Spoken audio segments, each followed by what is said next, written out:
চিলিখোলা বাজারে যাত্রীবাহী গাড়ি ধাক্কায় গত 27 জুন মৃত্যু হয় বিষ্ণু লোধ নামে এক ব্যবসায়ী এবং আহত হয় বিজয় দাস নামে অপর এক ব্যক্তি। রবিবার দুপুরে বিশালগড় থানায় সাংবাদিক সম্মেলনে জানান বিশালগড় মহকুমা পুলিশ আধিকারিক পান্নালাল সেন সহ বিশালগড় থানার ওসি রানা চ্যাটার্জি। আটক করা হলো দুটি গাড়ি সহ ঘাতক যাত্রীবাহী গাড়ির চালক নিত্যানন্দ দাসকে।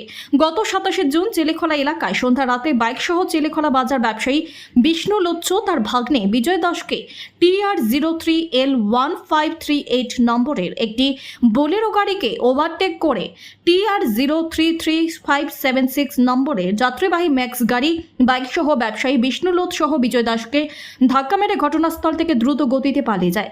ঘটনাস্থলে মৃত্যু হয় ব্যবসায়ী বিষ্ণু লোধের। অপরদিকে আহত বিজয় দাসকে আগরতলা জিডিপি হাসপাতালে রেফার করে বিশালগড় হাসপাতালে কর্তব্যরত চিকিৎসক। বিষ্ণু লোধের মৃত্যুর ঘটনাকে কেন্দ্র করে বৃহস্পতিবার সন্ধ্যে রাত থেকে শুক্রবার গভীর রাত পর্যন্ত লঙ্কাকাণ্ড ঘটে যায়। গোটা এলাকায় উত্তেজিত এলাকাবাসীর আক্রমণ চালায় বিশালগড় মহকুমা পুলিশ আধিকারিক সহ বিশালগড় থানার সেকেন্ড ওসি কপিল পালের ওপর ভাঙচুর করা হয় বিশালগড় থানার 3টি গাড়ি। উক্ত ঘটনার সঙ্গে জড়িত থাকার অভিযোগে একাধিক ব্যক্তির নামে সুমোটো মামলা গ্রহণ করে বিশালগড় থানার পুলিশ। ঘটনায় জড়িত থাকার অভিযোগে শুক্রবারে 7 জন অভিযুক্তকে গ্রেপ্তার করে বিশালগড়। ঘটনার তদন্তে নেমে বিশালগড় থানার পুলিশ উক্ত ঘটনায় জড়িত থাকার অভিযোগে যাত্রীবাহী ঘাতক ম্যাক্স গাড়ি সহজ চালক নিত্যানন্দ দাসকে রবিবার সকালে বক্সনগর এলাকা থেকে আটক করে থানায় নিয়ে আসে। অন্যদিকে ওভারটেক করে পালিয়ে যাওয়া বোলেরো গাড়ি থেকেও আটক করে, কিন্তু চালক বর্তমানে পলাতক রয়েছে। সম্পূর্ণ ঘটনা নিয়ে বিশালগড় মহকুমা পুলিশ আধিকারিক পান্নালাল সেন জানান উক্ত দুর্ঘটনায় কোনো চিনি বোঝাই গাড়ি জড়িত নয়। তাছাড়া বিশালগড় বক্সনগর সড়কে চিনির ব্যবসা একটা নিয়ম শৃঙ্খলার মধ্য দিয়ে যেন করা হয়, সে বিষয়েও যেন দ্রুত ব্যবস্থা গ্রহণ করা হয়, সে বিষয়ে আলোচনা করা হবে। সাংবাদিক ডাকানি বলতে স্পেসিফিক আপনারা জানেন যে এখানে আমাদের গত 28 তারিখে আমাদের যে চিলিখোলার ওইখানে একটা ফ্যাটাল আরটিএ হয়েছে।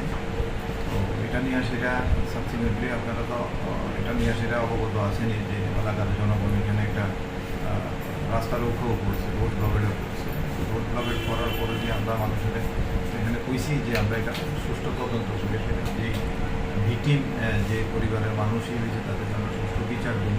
তো সাবসিকুয়েন্টলি আমরা ওইটাকে ওই বিষয়টার উপরে আমরা একটা স্পেসিফিক কেসেও রেজিস্টার করছি যে ওই গাড়ি অ্যাক্সিডেন্টের ব্যাপারটা নিয়ে। কেসের প্রাথমিকভাবে আমাদের কাছে যে এসেছে এখানে ঘটনাটার সাথে দুটো গাড়ির ইনভলভমেন্ট আছে। একটা আপনার যে গাড়ি খুব সম্ভব গাড়িটার নম্বর হয়েছে আপনার TR03L1538, ওটা বুলেরো গুডস ক্যারিয়ার। যে গাড়িটা আপনার বিশালগড়ের থেকে খুব সম্ভবত যে এটার এলিগেশন যেটা আছে যে গাড়িটাতে নাকি চিনি বোঝাই ছিল, চিনি বোঝাই গাড়ি যাইতেছিল। আর যে ভিকটিম যে ছেলেটা সে তার সাথে একজন পিলিয়ন ট্রেনের সাথে তারা বক্সনগরের দিকে থেকে আমাদের বিশালগড়ের দিকে আসলে ঠিক তার সাথে সাথে আরও একটা প্যাসেঞ্জার গাড়ি ওই বক্সনগরের দিকে থেকে এখানে টুয়ার্ডস বিশালগড়ের দিকে।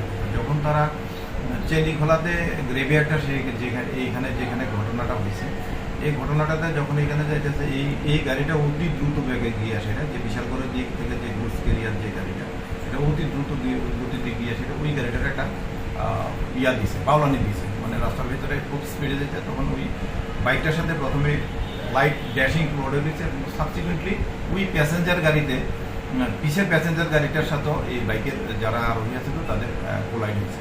তো আমরা প্রিলিমিনারি আমরা দেখতেছি যে দুটোটা গাড়িরই এখানে ইনভলভমেন্ট আছে। তো সেই দিক থেকে আমরা ওই প্যাসেঞ্জার গাড়ি, যেহেতু ওইটা প্যাসেঞ্জার গাড়ির এখানে প্যাসেঞ্জারও ছিল এবং প্যাসেঞ্জারদের বক্তব্য অনুসারে আমরা এটা দুটোটা অ্যাঙ্গেলেই আমরা তদন্ত করে দেখতেছি। এবং যে প্যাসেঞ্জার গাড়ির যে ইনভলভমেন্টের ব্যাপারটা, এখানে যে প্যাসেঞ্জার ছিলেন ওদের যে বক্তব্য, তাদের বক্তব্যটাকেও আমরা সায়েন্টিফিক্যালি এবং সমস্ত কর্নার থেকে এটার জেনুইননেস এবং সমস্ত কিছুর উপরে আমরা কোথায় থেকে গ্রেপ্তার করা হয়েছিল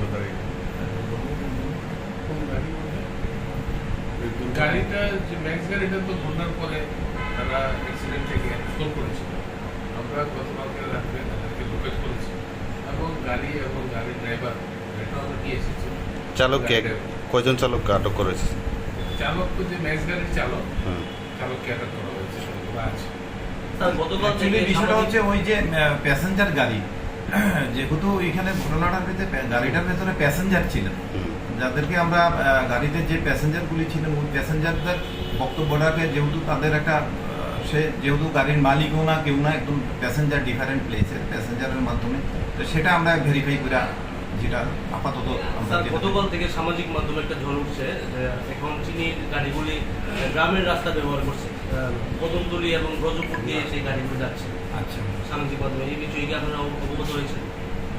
এখন তো আপনার কাছে শুনলাম আমরা বিষয়টা, যদি এরকম থাকে সেই ব্যাপারটা আমরা দেখতে হবে। এবং এই ব্যাপারটাতে দেখেন আমি যেটা বলতে চাই যে চিনির বিষয়টা নিয়ে সেটা আমরা যে মাননীয় আমাদের যে সাব ডিভিশন ম্যাজিস্ট্রেট সাহেব এবং এটা আমরা ডিএম সাহেব সবাই কাছে আমরা অ্যাপ্রাইজ করেছি যে এটাতে যে চিনি কীভাবে এখানে স্টকেজ হচ্ছে এবং কীভাবে এখানে চিনি যাচ্ছে সেটার একটা সিস্টেম হওয়ার দরকার, সরকারিভাবে এটার একটা হওয়ার দরকার। আমরা প্রাথমিকভাবে তো এখন আপনারাও দেখেছেন যে আমরা এখানে আমাদের ডিসিএম সাহেবও রেড করেছে বা প্লাস আমাদের তরফ থেকেও আমরা আপ্রাণ চেষ্টা করেছি যাতে এই ধরনের কোনো মুভমেন্ট না থাকে। এটার জন্য দোনো তরফ থেকে, প্রশাসন থেকে এবং সাধারণ নাগরিকদের তরফ থেকে হবে। এবং বিশালগড়ের আপনারা সবাই অবগত আছেন, বিশালগড়তে তো অনেকগুলি রাস্তা আছে, যেমন আপনার কাছে আমি এখন শুনলাম যে নতুন কি কদমতলী বললেন, কদমতলী রাস্তা যে রাস্তাগুলি যাচ্ছে, এখানে অনেকগুলি রাস্তা আছে। প্রত্যেকটা রাস্তার ভেতরে আমাদের অবশ্যই ফোকাস রাখতে হবে, কিন্তু এটাতে এইভাবে রাস্তায় ফোকাস রেখে সমস্যাটা সমাধান হবে না। এটা সমস্যাটা সমাধান করতে গেলে একটা রেগুলেশন অবশ্যই করতে হবে। আমার মনে হয় যে এই যে যারাই এই ধরনের ব্যবসায়ী যারা হোলসেলের এই যে চিনির বিজনেস যারা করছেন তাদের প্রশাসনের তরফ থেকে বা একটা জিনিস দেখার দরকার যে অ্যাকচুয়ালি বিশালগড়ের লোক সংখ্যা কত আছে বা সিপাহীজলা ডিস্ট্রিক্টের লোক সংখ্যা কত আছে, যে এই সেক্টরের ভেতরে কত কনজামশন হতে পারে। কনজামশনের 3 মান্থ অফ কনজামশন যদি আমরা যদি ইমার্জেন্সির কথা চিন্তা করো, যদি 3 মান্থ বা 4 মান্থসের একটা কনজামশনের একটা অ্যাসেসমেন্ট করে এইভাবে যদি অথরিটি একটু দেখে যারা এটাকে রেগুলেট করে, তাহলে আমার মনে হয় এই ধরনের যে ইস্যুগুলি আপনারা যেটা তুলেছেন বা সাধারণ মানুষ যে জিনিসটা বলছে সেই দিক থেকে আমরা মনে হয় একটা সঠিক জায়গাতে যেতে পারবো। যদি এটার কোনো স্পেসিফিক যদি রেগুলেশনের উপরে না থাকে, যেমন আমরা অনেক সময় দেখি যে পেট্রোল এগুলি যদি যখন একটা শর্টেজ হয় তখন একটা রেশনিং সিস্টেম চালু হয়, ঠিক তেমনি যদি এরকম যে সুগার যে ইস্যুটা নিয়ে এসে একটা বার্নিং ইস্যু, প্রশাসন বদনাম হচ্ছে, আমাদেরকে অনেক কথা শুনতে হচ্ছে, বিভিন্ন ধরনের অনভিজ্ঞত ঘটনাগুলি হচ্ছে। তো সেই দিক থেকে কতটা চিনি এখানে ব্যবসায়ীরা যেহেতু বিজনেস করেন তারা তো রাজধানী থেকে আগরতলা থেকে চিনিগুলি আনেন বা কোনো স্টকেজ অথরিটির কাগজপত্র দিয়েই ওরা যেহেতু কাগজপত্র আনতে, তো তারা কতটুকু চিনি ড্র করতে পারে এবং এই সিপাহীজলা ডিস্ট্রিক্টে চিনি রিকোয়ারমেন্টটা কতটুকু আছে, এই জিনিসগুলি দেখে যদি একটা রেগুলেটরি সিস্টেম যদি চালু করে তাহলে আমার মনে হয় সমস্যাটা সমাধান করা সুবিধা হবে। এই যে গ্লাসটা দেখছেন, বুকিং গ্লাস মানে গাড়ির ম্যাক্স গাড়ি, সেটা একটা ঘটনাস্থলে অ্যাক্সিডেন্ট যে হয়েছিল এই স্থল থেকে আমরা রিকভারি করেছিলাম এবং সেম গ্লাসটা এই আপনার এই ম্যাক্স গাড়ির আছে, আপনারা দেখতে পাবেন এটা দিয়ে আইডেন্টিফিকেশন আরও হয়েছে যে সেম ভেহিকেল ম্যাক্স গাড়িটা প্যাসেঞ্জার গাড়িটা। তাহলে আপনি বলছেন স্যার যে প্যাসেঞ্জার গাড়িটার সঙ্গেই সংঘর্ষ ঘটেছে? প্যাসেঞ্জার গাড়িটার সঙ্গে সংঘর্ষ হয়েছে, ওই